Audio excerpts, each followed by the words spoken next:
अस्सलाम वालेकुम। कहते हैं जब आपका अपना कोई तकलीफ से गुजरे तो आप नहीं चाहते कि कोई और इंसान भी उस तकलीफ से गुजरे।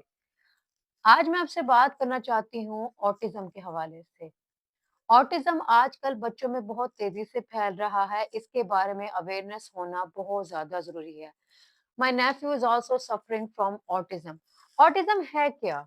ऑटिज्म एक न्यूरो डेवलपमेंटल कंडीशन है जो आपकी ब्रेन डेवलपमेंट से रिलेट करता है कि आपका जो ब्रेन है वो कैसे काम करता है।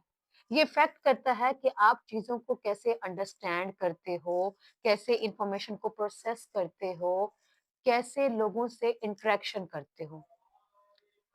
अब मैं आपको एक बात क्लियर करना चाहती हूँ कि ऑटिज़्म कोई बीमारी नहीं है, ना ही आपका बच्चा अबनॉर्मल है, बल्कि your child brain works in a different way. आपके जो बच्चे का ब्रेन है वो डिफरेंट तरीके से काम कर रहा है। And your child is different from others. Albert Einstein जो दुनिया का सबसे ज़हीन तरीन आदमी था, ठीक है, साइंटिस्ट, उसके बारे में भी कहा जाता है कि वो बहुत इंटेलिजेंट था, लेकिन उसको ऑटिज्म था। ऑटिज्म के बच्चे बहुत ज़्यादा इंटेलिजेंट होते हैं।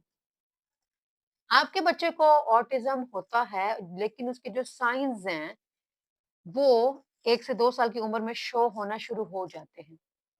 Now we will talk about what can be the causes of autism. वो कौन सी चीजें हैं जिनकी वजह से बच्चे को ऑटिज्म हो सकता है।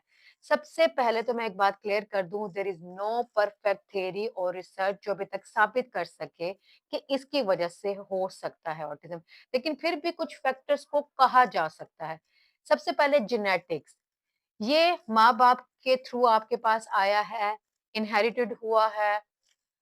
और इसके अलावा जो है, आपके एक बच्चे को अगर ऑटिज्म है तो दूसरे बच्चे को भी ऑटिज्म होगा नहीं। एनवायरमेंटल फैक्टर्स कहा जा सकता है कि कॉम्प्लिकेशंस ड्यूरिंग प्रेगनेंसी रही होंगी, स्ट्रेस लिया होगा फीमेल ने। इसके अलावा प्री मेच्योर बर्थ है, लो बेबी वेट है, बेबी का वेट कम है, ओल्डर पेरेंट्स हैं। लेकिन ये सिर्फ रीजंस कहा जा सकती हैं। Now we will talk about what can not causes autism, जो सिर्फ मिथ्स हैं, सिर्फ मिथ्स हैं। वैक्सीनेशन। वैक्सीनेशन अगर आपके बच्चे को दी जा रही है तो उससे आपके बच्चे को ऑटिज्म नहीं होगा, ये प्रूव हो चुका है। दूसरी चीज, मेडिसिन ड्यूरिंग प्रेगनेंसी ली होंगी, उससे भी बच्चे को ऑटिज्म नहीं होता है। मेडिसिन खाने से, अगर फीमेल खा रही है कोई मेडिसिन, डॉक्टर ने रिकमेंड किया, उससे नहीं होता है ऑटिज्म। तीसरी चीज, बैड पेरेंटिंग। अगर आपकी फैमिली में बहुत ज्यादा लड़ाई झगड़े होते रहते हैं, उससे बच्चे का जो जहन है सासी कमतरी में वो मुब्तला हो रहा है, कुछ इस तरीके से नहीं। ये लवेबल जो कपल हैं उनके बच्चों को भी, जिनमें आपस में मोहब्बत है, उनके बच्चों को भी ऑटिज्म हो रहा है। तो ये कुछ मिथ थी जो क्लियर करना बहुत ज़्यादा ज़रूरी था। ऑटिज़्म के बारे में अवेयरनेस देना बहुत ज़्यादा ज़रूरी है, ताकि नेक्स्ट टाइम आप किसी ऑटिज़्म के बच्चों को देखें तो आप उसको सपोर्ट कर सकें, कैसे उसके साथ ट्रीट करना है वो जान सकें।